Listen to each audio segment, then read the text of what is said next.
Hello friends, you are the most welcome Raftaar tutorial. इस video में आप लोगों को सॉन्ग ऑफ माई सेल्फ के पोइट के बारे में मैं बताऊंगा। तो सॉन्ग ऑफ माई सेल्फ का मतलब हो जाता है अपने आप पर गीत या खुद का गाना, जो कि वाल्ट व्हिटमैन के द्वारा लिखा गया है। तो आइए वाल्ट व्हिटमैन के बारे में कुछ जानकारी लेते हैं हम लोग।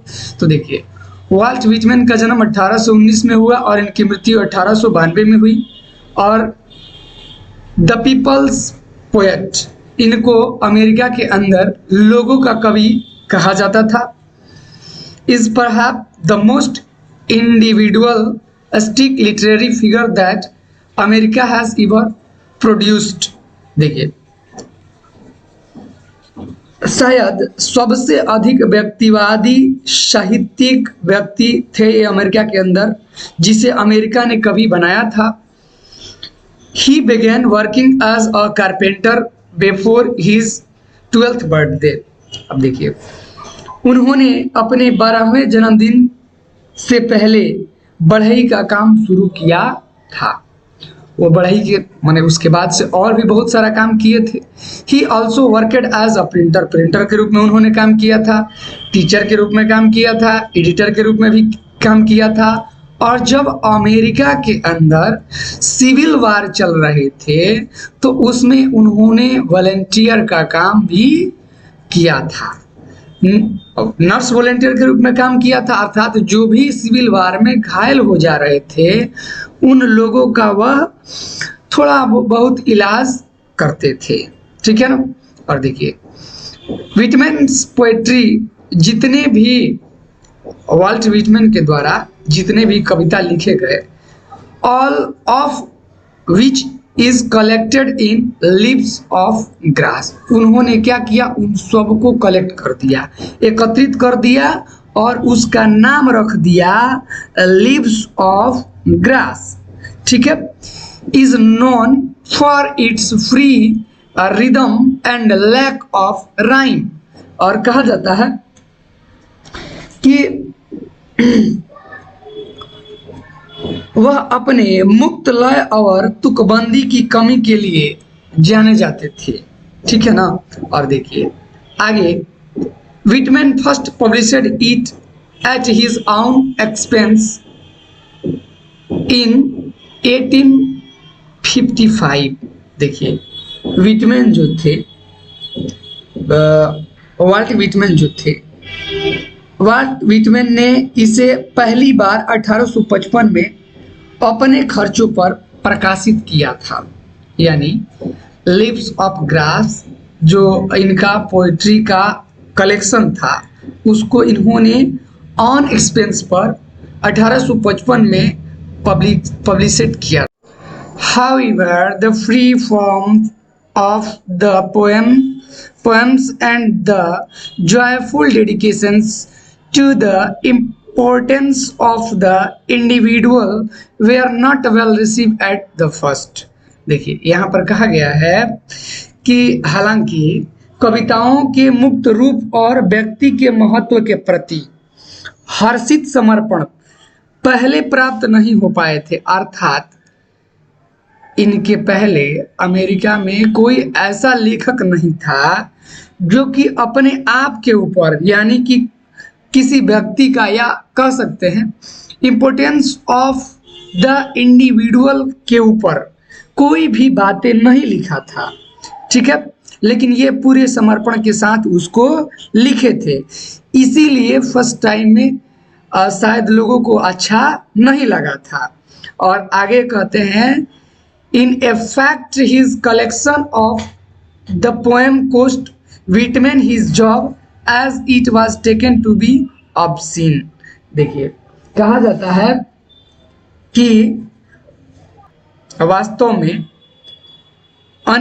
उन्होंने अनेक कविताओं का संग्रह लिखा था व्हिटमैन ने।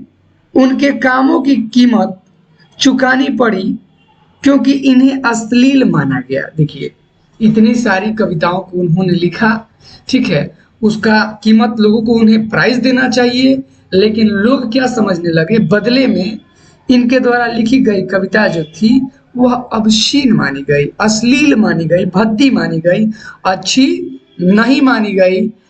In 1881, after many editions, Leaves of Grass finally found a publisher willing to print it uncensored। देखिए 1881 में कई एडिशंस के बाद लीव्स ऑफ ग्रास को आखिरकार एक प्रकाशक मिला जो इसे बिना सेंसर के छापने के लिए तैयार हुआ। और देखिए कहा जाता है कि translations of this collections were enthusiastically received in Europe. इस संग्रह का अनुवाद उत्साह पूर्वक यूरोप में प्राप्त हुआ, अर्थात यूरोप में इनके कविताओं को खूब प्रशंसा मिली, बहुत अच्छी लगी यूरोप के लोगों को। But the Whitman remained relatively unappreciated in America. लेकिन व्हिटमैन को यूरोप के अपेक्षाकृत अनुपयुक्त रहा, अर्थात जितना प्रेम स्नेह इनके कविताओं को यूरोप में मिला उतना जो है अमेरिका में नहीं मिल पाया। ठीक, it was the only after his death that he could win appreciation in America for his original and innovative expression of American individualism। देखिए कहा जाता है कि उनकी मृत्यु के बाद ही उन्हें अमेरिका में सराहना मिली। ठीक है, मतलब कि जब तक ये जीवित थे इनके कविताओं को कोई समझा नहीं, लेकिन जब इनकी मृत्यु हो जाती है तो लोग इनके कविताओं को जब पढ़ते हैं तो बहुत ज्यादा प्रशंसा करते हैं। और अमेरिका के व्यक्तिवाद की मौलिक और नवीन अभिव्यक्ति के लिए ये जाने जाते हैं। ठीक है, और इनके मृत्यु के बाद ही इन्हें अमेरिका में सराहना मिलती है। क्यों सराहना मिलती है? क्योंकि अमेरिका के अंदर व्यक्तिवाद की जो मौलिक और नवीन अभिव्यक्ति जो दिए होते हैं अपने कविताओं के माध्यम से लोगों को, उसके बारे में जब पता चलती है तब जाके लोग इसका प्रशंसा, इनके कविताओं का प्रशंसा करते हैं।